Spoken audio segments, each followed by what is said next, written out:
Riaz. Oh, shoot. Hey, what's up? I didn't see you there. What's up, Riaz? Nothing much. Here we are again. Once again. Episode I 3. think it was like a few weeks since our last episode.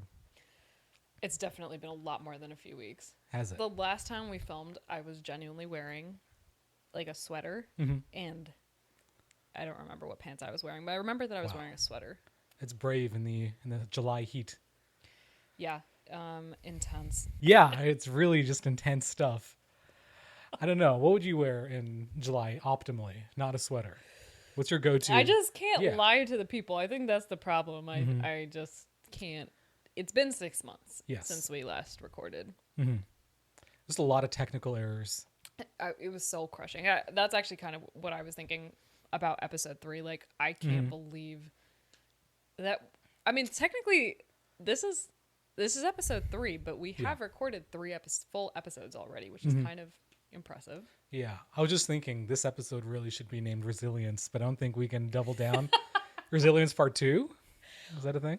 I mean, yeah, it could be. I will say I'm feeling a lot more optimistic about today for a number of reasons. Pizza.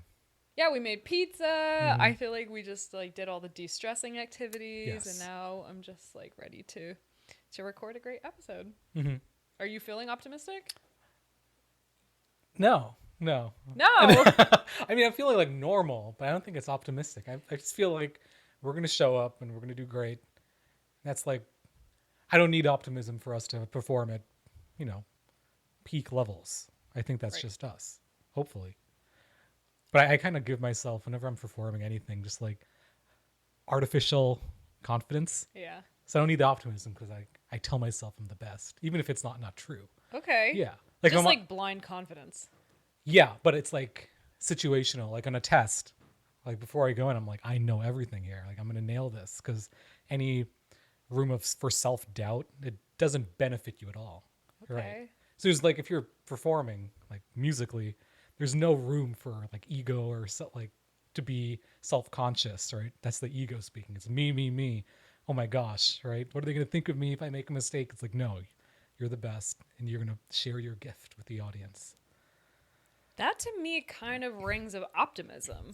Is it? Like it's like an intersection of optimism and confidence, and I love it because I'm like having the opposite. I'm feeling optimistic like inherently, but I'm feeling like I should not be optimistic because I don't actually think like everything's gonna work out.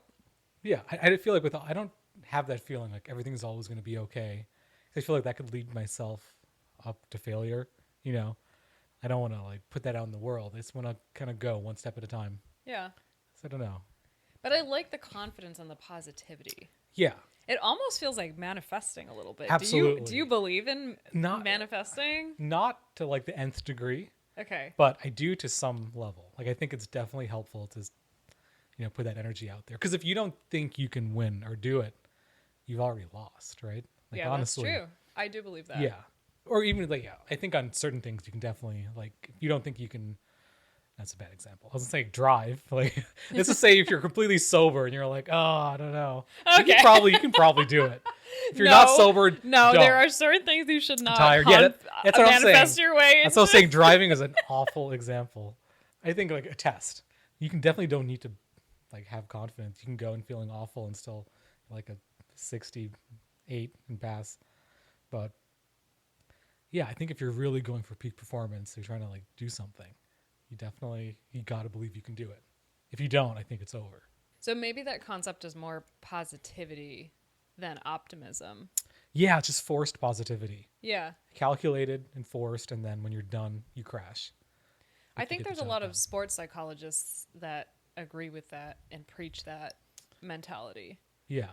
Because when I was taking archery lessons, we did a lot of work on like with sports psychology, and we would read like different articles and stuff to like get yourself in the mentality of like, what does it take to perform in high pressure situations? Yeah.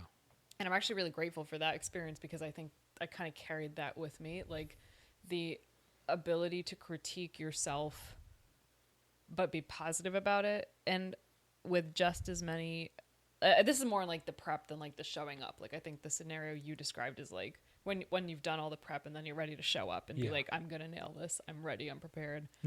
But like even before that, in like the prep phase, when you are critiquing yourself and trying to find areas to improve, that you need to be equally attentive to what you're already doing right, not just so you can continue to do that, but so that you can like not just be tearing yourself down.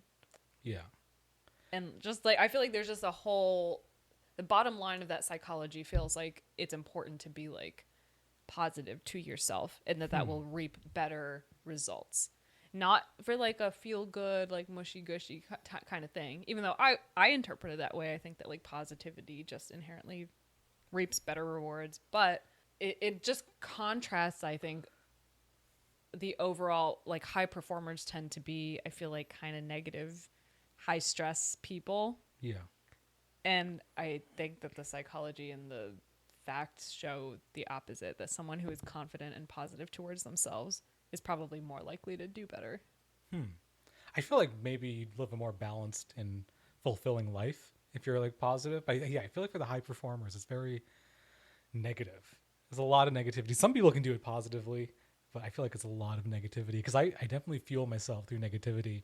That's also why the forced positivity or forced confidence is there, because up until the moment it's like, oh my gosh, I kind of suck at this is the worst, I need to work harder, and then in the moment it's like, no, you're the best, you're gonna destroy this, and I gaslight myself into like thinking that's true. And then when it's over, it's like, oh my god, thank god that's over.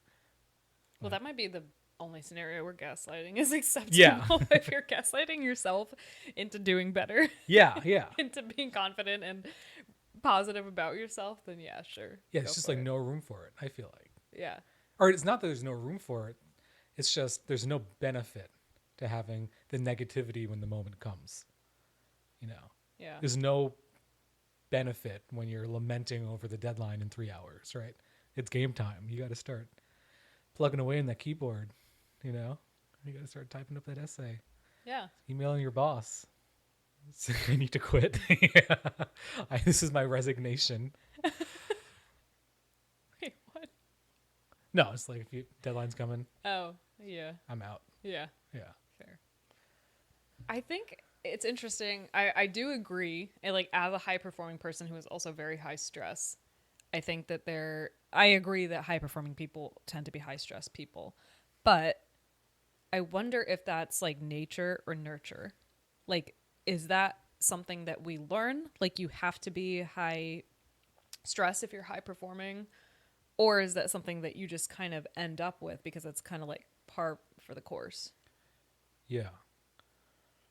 I feel like it's probably more nurture to me. I think there's definitely some nature to it, but I think a good portion of it is like not feeling like you have enough, or you're not there, you're not good enough or whatever. You need to like keep grinding. Or I feel like more balanced people will be like, oh, this is pretty cool, I'm good. I don't need to like work that hard or work outside of, work hours. It's like just clock out. It's like, it's work, I don't care. I'm getting paid, I'm good. But because a lot of people, I think there's a big work culture where it's like you don't really like, you don't go extra, like you don't care that much about your job. Like that's kind of becoming more popular for good reason, I would say. But also I think that's the antithesis of like the high performer who's doing extra. Some people say even if you do extra, you might not get the promotions, or you just might get more work for yourself, which sucks. So it's like there's like a balance to that, if you can actually get the promotion or whatever, or get in a better position, or if you're just going to take on the workload of two people and get paid the same and just be unhappy. So I don't know, but I don't know if you can turn it off is what I'm thinking. Like for me, it's like I don't think it's like a conscious choice. It's like I need to try and do better and, exceed expectations, because I don't know, I wouldn't feel secure otherwise. Yeah. I always feel like, oh my gosh, I'm not doing enough. Yeah. I think I'm going through that journey / transformation like right now. Yeah. Like this phase of my life. And I feel like the difference is if the high performance desire comes from like a fear-based place or not. Because I think for a lot of people, there's like a level of, it's like anxiety or fear that I need to perform well here. Otherwise, like I'm not good enough, or my worth is tied to this outcome, or I need this job because I need the money, or there's some aspect of fear that is driving you and creating that stress.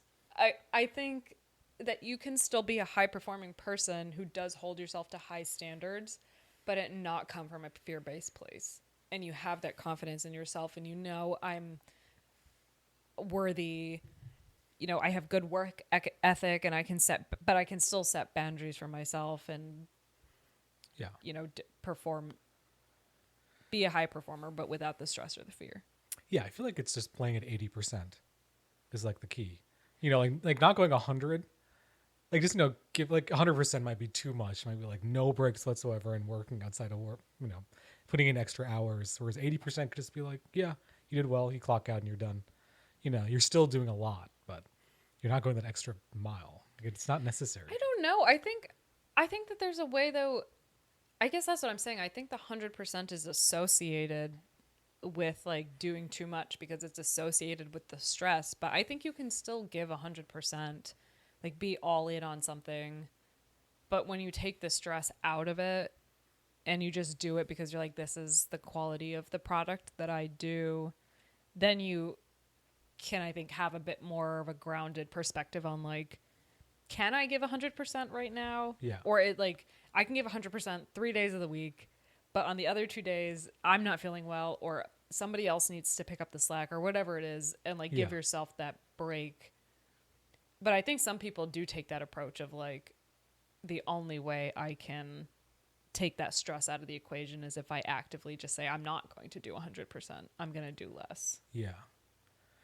Yeah. I guess it's like, it depends on the circumstance as well. Because I feel like I've gotten to a point of my job where I'm like, all right, unless I'm getting a promotion, I'm probably going to like chill out a little bit more. Like, it's just so, yeah, it's like, it's too much for what you're getting in return. So it's like, I've started to just kind of be more casual about it. I still like get all my deliverables down in good time, but I'm not like grinding, to like kind of prove my worth. I think it would be different if it was like something I was really passionate about. Like I like my job, but if it was like a creative task or something, like podcasting or streaming or something, it's like I would definitely put 110% into that. Yeah. I don't think I could turn that off.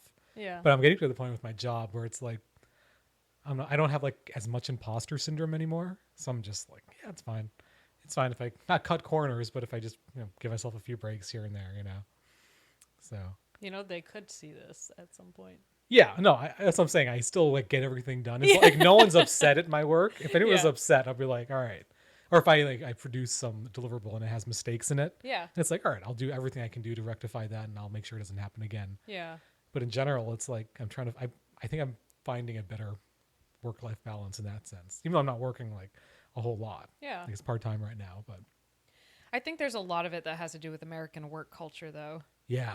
Like the idea that, because if you think about 100%, like people use 100% very liberally. Sure. I don't believe in 110%. Like 100% is 100%. Like 100% is everything I have to give. Yeah. I cannot physically give more than that. And I don't think it's healthy to operate in that space all of the time. But I do think that when you have passion for something, like you said, you end up operating at that anyway because you're just so excited about it. You're devoting all of yourself to it. Yeah, I don't know. Can you go above 100%? I guess not literally. I mean, because when I go like 100% on something creative, like I will dream about it. I feel like that's like, those are off hours. Like 100%. Maybe I'm just not that type of person. Yeah. Like I don't think I've ever cared about anything that much. Oh, yeah, no, I would dream about it. I would lose sleep over it. I would do so much. There was a time in college where I wasn't as organized. And so I was trying to like get creative projects done as well. And I was like getting 4 hours of sleep and dreaming about it. Yeah. So I feel like at that point, I'm like, to me, that was like 110. But yeah, I guess not literally. You can't literally give more than 100, can you? And right. No, you can't. But I guess where I was going with that is that I think that American work culture sets expectations and deliverables around people giving 100% all the time. And that's just not sustainable. Like you wouldn't create, like if you're planning like a relay race or something, or like a marathon, you wouldn't plan it where you're running at 100% the entire time, because that's just not sustainable. It's not likely. And it would probably cause you harm the entire time. You would plan it where you are doing the best that'll get you the sustainable results, but it's not 100%. Like, you're not at a full out sprint the whole time. Yeah. And I feel like where we are as a work culture right now is that people have to give, or people are expected to give 100%. And then I think that's where you end up seeing this shift of the newer generation coming in and being like, for what? Mm-hmm. And saying, yeah, I'm going to give you 50%. Mm-hmm. Yeah. Like, to just do the bare minimum because these expectations are so unrealistic. Yeah. I think I remember I saw like a YouTube short or something about, like, it was a different country. I think it might have been South American, but it was like in contrast to American work culture where, you know, if you say, hey, like, what do you do? Right. You initially go with your job title and stuff. Mm-hmm. Whereas if you asked it to someone else from a different country, they would just start listing off their hobbies or, you know, what they did last weekend or something, you know. It's like, it's completely different. Like, our work is so tied to like our conversation, right? It's easy too. It's like, when you, for like if you're in your 20s, right? And you don't know how to, like, you're doing small talk. It's essentially, you're just talking about your education and your job. Yeah. And then after that, then once you get to know someone, or if you like really mesh with someone, you might talk about other things, interests, movies, whatever. But it's just, that's all you like talk about at work. If I meet someone, it's like, oh, so where'd you go to school? You know, how long have you been working here? It's never like, hey, what do you do for fun? You know, not in like a flirtatious way. You know, they're just like, well, yeah, what are you into? You know, what do you do? That's like, such a good point. Yeah. But it's like, yeah, it's also like, what do you do? It's like, is that it? Is that all I do? Is all I do my job? Right? It's like, no, that's kind of like it's tied to. And it's, I'm sure it's not, I don't want to like get into the semantics about it, but it is kind of like, that's what we do. That's what we view it as. Well, I think regardless of what, like, whether you want to get into, like, is that the right response? Yeah. I think that is the intention of the person asking. Yeah. Is that when we meet someone, we're taught that the first thing you want to know about them is what their job is. Yeah. It's really funny too, because the other day I was trying to think about how many episodes we have to release before I can answer that question and say I'm a podcaster. Oh, yeah. I think when we get a paycheck, that'll be a good. But that's the thing. I decided in that moment, I'm just going to start telling people I'm a podcaster. Yeah. And I think about this too, because I have had a lot of strong feelings about this question for a long time for different reasons at different stages of my life.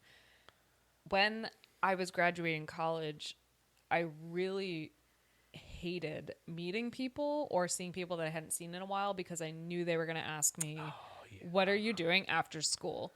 And I feel like even if you have your dream job lined up, it is still an anxiety provoking question because it feels like there's so much judgment that comes along with it. And that was really for me where I just trained myself to say, I can answer this question however I want to.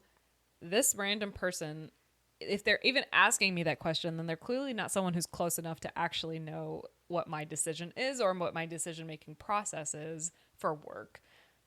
So their opinion doesn't really matter that much. And it's just an innocent question in most cases. Yeah. Like, I have to oftentimes restrain myself from asking college graduates, what are you doing next? Because it's just like the natural, like, you want to, what's going on in your life? Yeah. But that question feels like someone is asking you, are you going to be making enough money? Are you doing anything worthwhile with your life? What is the next stage of what's your purpose in life now that you've done like all the stuff that people have told you have to do up until this point? So like, now what? You're jumping into the void. All of that is coming with that question. Yeah. When really, I think what we're trying to get at is like, what are you excited about for the next 6 months of your life? Yeah. What is your life going to look like? What is like, who are you now? The world is your oyster. And so I've tried to start thinking about more interesting ways to ask people, like to get at that part of it. Like, what are you excited about over the next 6 months? Or like, what are you looking forward to now that you're out of school? Yeah. You know, I feel like it's probably, I think there's like two sides to this. Cause I feel like once you get a job and you've been working there for like 10 years or whatever, you've been in the workforce for a while. Yeah. It's exciting to hear someone graduating and go like, oh, what are you going to do? It's like, that's really interesting. Like, wow, I've just been doing the same thing over and over for the last few years, you know? It's like, that's so exciting. The world's your the world's your oyster, you know? Yeah. So it's like, wow, there's so many options. Please give me an insight into your life, right? And from the other side, it's like, if you're not employed, you feel like a failure almost some sense, you know? It's like, geez, it's like, what are you excited about? Like, absolutely nothing. It's like, I just want to make some money. That would be cool. Yeah. Besides that, it's like, I want to have a livable wage in an economy where it's really tough to get a house or anything, right? Yeah. So it's like, it sucks from their point of view. Then if you have a job, it's like, oh, I'm actually interested. Yeah. Other person's not interested at all. It's like, I just want to get Right. through this. Right. But it's like, I think it's like a weird contrast. And then, because I was there, you know, we're unemployed for a while. I went to school late, and it's just like, it's not exciting. It's not fun. I just hope to land anywhere on my feet and Yeah. have a decent trajectory. Now that I have something a little bit more stable, it's like I can kind of see where it's exciting to someone graduating college, you know. And now it's like I have more purchasing power in the workforce, which is cool. But Yeah. until you get some of that, it's not really exciting. And then once you have it, it's pretty monotonous after Yeah. that.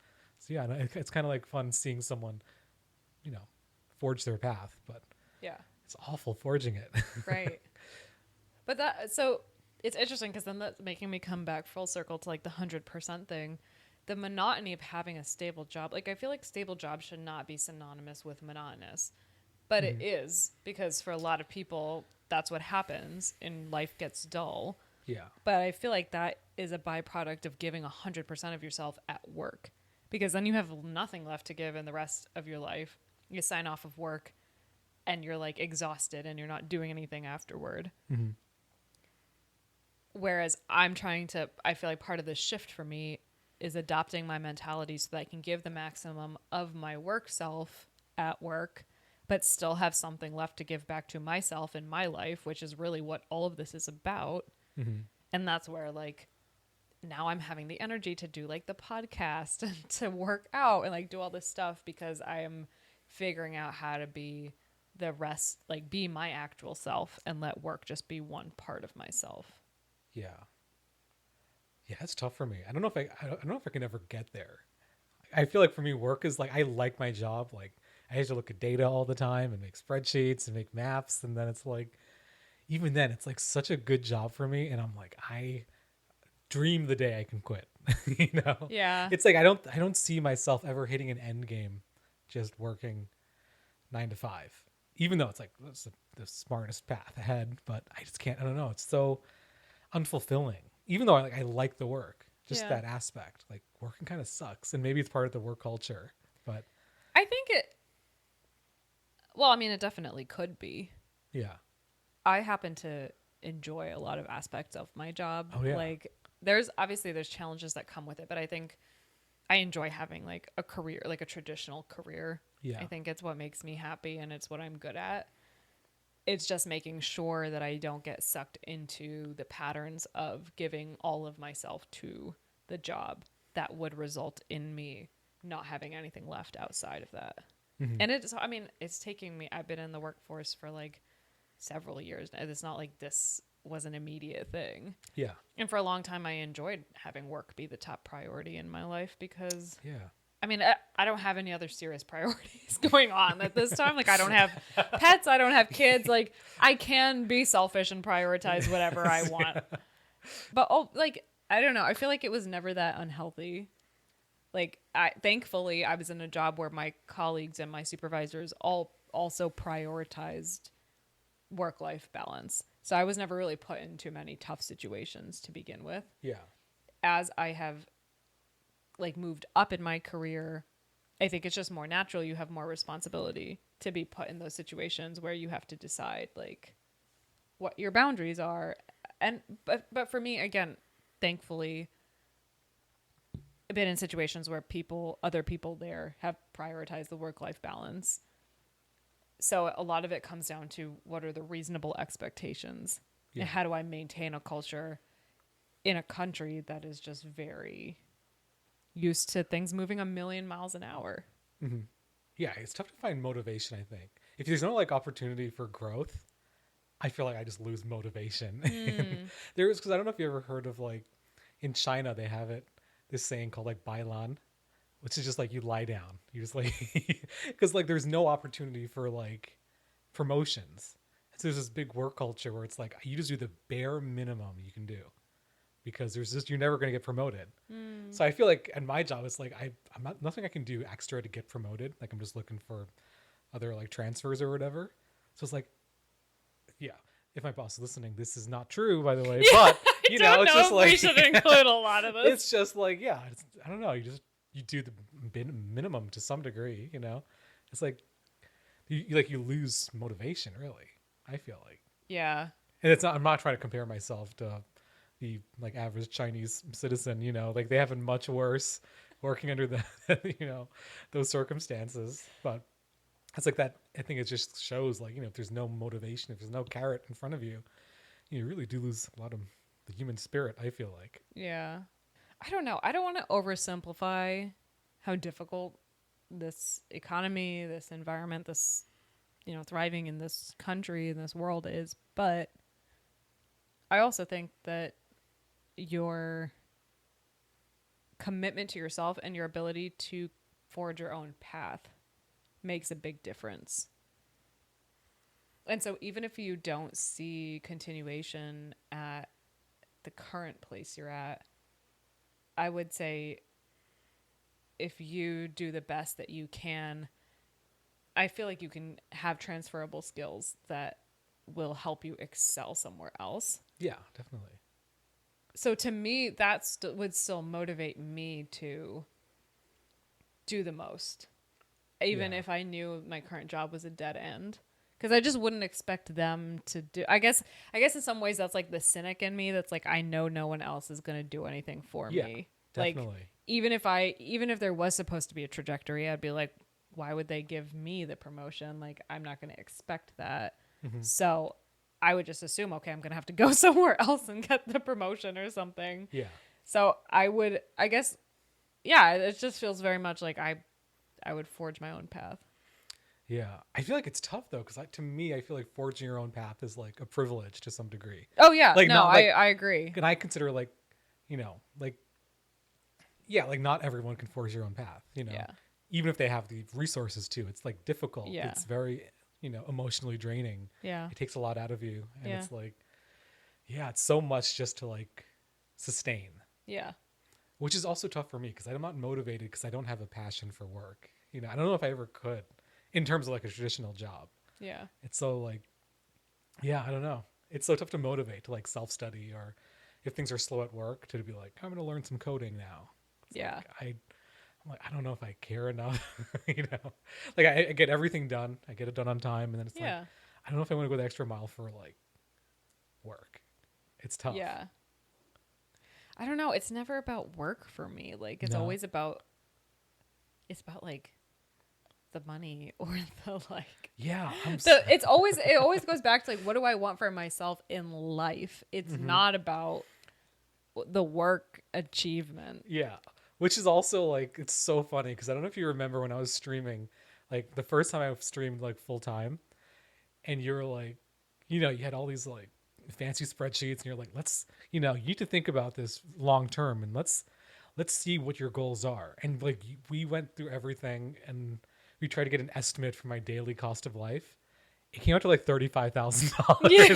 Like I was like internet and food, and I don't need to go outside. It's perfect. Like I'm good. $35K was like. Yeah.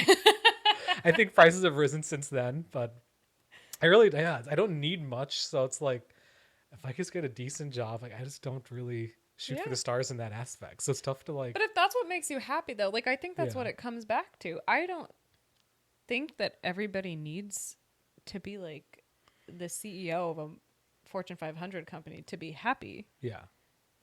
You just have to figure out what is it you want that'll make you happy, and then figure out what do you need to do to get there. Mm-hmm. And then I think that's the motivator. It's not about the spreadsheets. It's not about the code. It's about like, I know this is going to get me this result, or this is the best path to that result.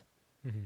And I believe that I am capable of achieving that, so I'm gonna try to do that, like to get to that thing. Yeah. Again, that's an oversimplification. Like life is never that straightforward, but I think that that's where my motivation comes from. Is just the knowledge that like I can shapeshift, I can change like the course of my life, and like I don't know. That's motivating to me. That's interesting. It's really good that you have such a direction and like a clear crosshair on what would bring you happiness. I mean, it changes. Yeah. It's not like I've had the same goal since I was like 15. Like, I mean, it's been pretty consistent, but like, yeah, I just know like, okay, this is what I think I want right now. And if it changes, then I'll change course. But like, I got to go for something. Otherwise, yeah, I am just floating in like, horribly directionless.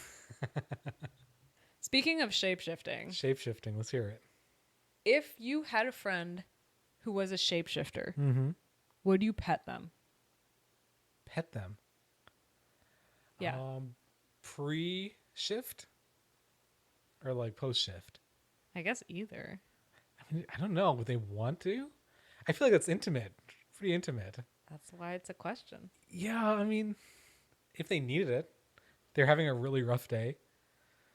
No, like, you know how like if a dog walks by you, you just like reach out and stroke it? I feel like that's like playing with someone's hair, which you just like you're not supposed to do. It's not. It's like a close friend. Yeah. Like think about like your close friends, like the friends that you would like hug when you see them. No, because I feel like that's just like you'd be that creepy person that's just like, oh, who was the shoulder of? Yeah. It's like, no, stop. Exactly. Yeah, I don't know. I don't think I would unless they asked. I don't think I'd be able to stop myself. Really? I think that the instinct to like stroke a pet that is like close by is too innate. So if you're sitting with your best friend watching a movie, you just hear like a poof, and then they turn into a dolphin. You're stroking. I mean, I don't know. I guess dolphin doesn't elicit the same reaction. Like imagine they're a wolf, like a big dog or something. Pack leader or? Yes. Okay, alpha. I would not pet an alpha. I guess the alpha might be scary enough not to, but let's say not. All right, fine, not alpha. I'm not hanging out with them. Well, that's why I said alpha, because I was like, realistically, we were not hanging out with anyone who's not. Yeah, no, I wouldn't pet. So no, my answer is no. I wouldn't pet an alpha. And if you're a beta, like, get out of here. Yeah, you didn't even get inside. Well, actually, maybe that makes sense. I mean, if we're both alphas, then everyone else around us would be a beta. So I'm a beta. Yeah, but I'm a self-hating beta. So so I don't like. You're an omega. Yeah, I don't. You're at the other end. Yeah, I don't. I'm so far behind. I think I'm in first. Like that's the type of beta I am. Oh no. Yeah, you're like, I'm ahead of all these guys, but Jesus really they've Christ. all lapped you. What's going on with that guy? So yeah, I'm a self-hating beta, and I wouldn't hang out with any other betas. I'm better than that. But you would pet a beta? Yeah, I think I just would do it by accident and then be too far in it at that point to pretend like it wasn't intentional. Yeah. What are the limitations on shapeshifting? Like in general or in this scenario? The scenario. Like what can you be and what can't you be? Like I'm imagining like fur-based animals. Okay. Because like a dolphin, like they just immediately die. Immediately? Yeah, I mean if a dolphin popped up on my couch right here, like I can't get them into enough water to not dry out. I guess so. I don't know, because they can go back and forth pretty seamlessly. They can just pop in for a few seconds. That's fucked up. You think so? If you can turn into a dolphin and then you just do that in people's living room, Yeah. don't. Say it didn't happen. What dolphin? As you're soaking wet. What do you mean dolphin? Like, your clothes are all ripped up. What are you talking about? That would be crazy. That'd be hilarious. That's something you would do. Yeah. You would be the dolphin. Yeah, you think so? Yeah. You know what dolphins reminds me of? Tell me. Like with the whole nature thing, I feel like I've been seeing a lot of metaphors in nature. Well, not recently actually, just like in general, like people always make metaphors about nature. Mm-hmm. Like they'll be like, oh, like the spider's web is so strong. Like this is a sign about how to be like resilient. Like, you know what I mean? Is a leaf's only purpose to fall. Yeah, but like basically like that. You know what I mean? Like, you know how people like, do you believe in metaphors?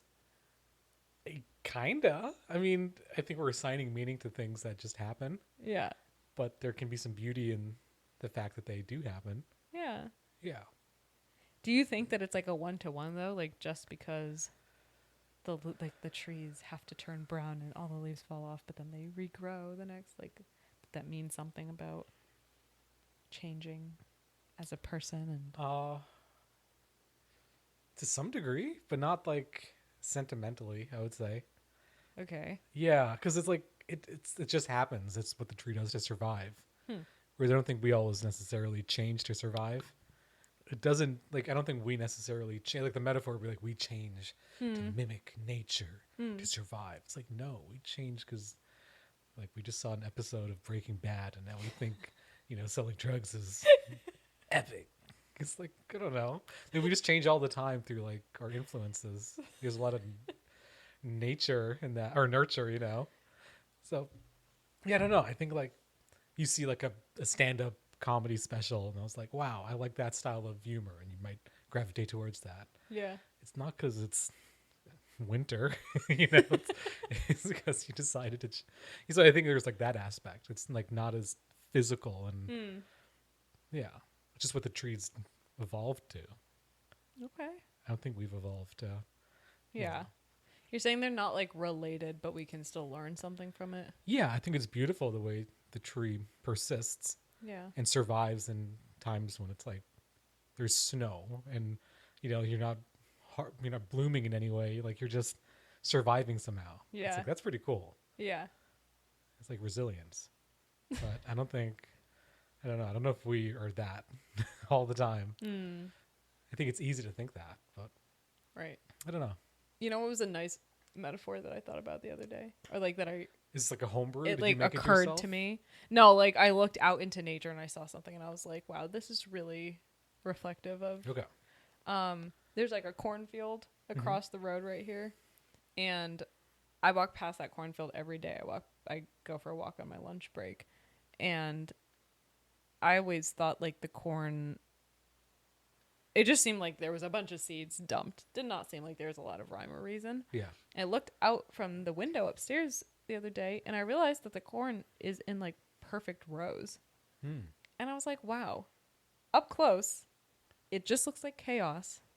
But from far away, from a different perspective, you can see that there was like some order to it. Some like, I don't want to say meaning, but like intentionality. Like, I guess order really is the best word. I was like, wow, I need to remember that when it feels like I'm in the middle of chaos. I just may not have the right perspective to like see that there is like some order. Yeah.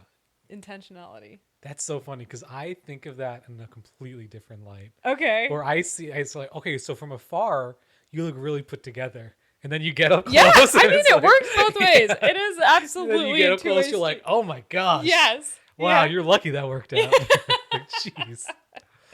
Who's going to shuck that? Well, I would say it's more like, I guess the way that it feels inspiring is that you might start out with the perspective that someone is like a total mess, but then realize, okay, the chaos is working. Like the rows are still there. They might seem really close together, but they're growing exactly where they should be. Yeah. In not just enough space for the corn to grow properly, but also jamming in as many corns as possible. Yeah. Oh, nature is cool like that. It really sorts itself out in some ways. I don't know if it sorts itself out. It's just... To be fair, the farmer planted it in those perfect rows. It wasn't like accidental. No. and then it was known. No one's been in that field for years. Oh, shit. Yeah. It's beautiful. That's crazy. That's another metaphor. Wow, we covered a lot today. But I feel like we had a lot of heavy topics. Yeah? It felt a lot more serious now that we're so put together. Yeah, I mean, when it rains, there are dirty waters. Another nature metaphor to carry us through. Yes.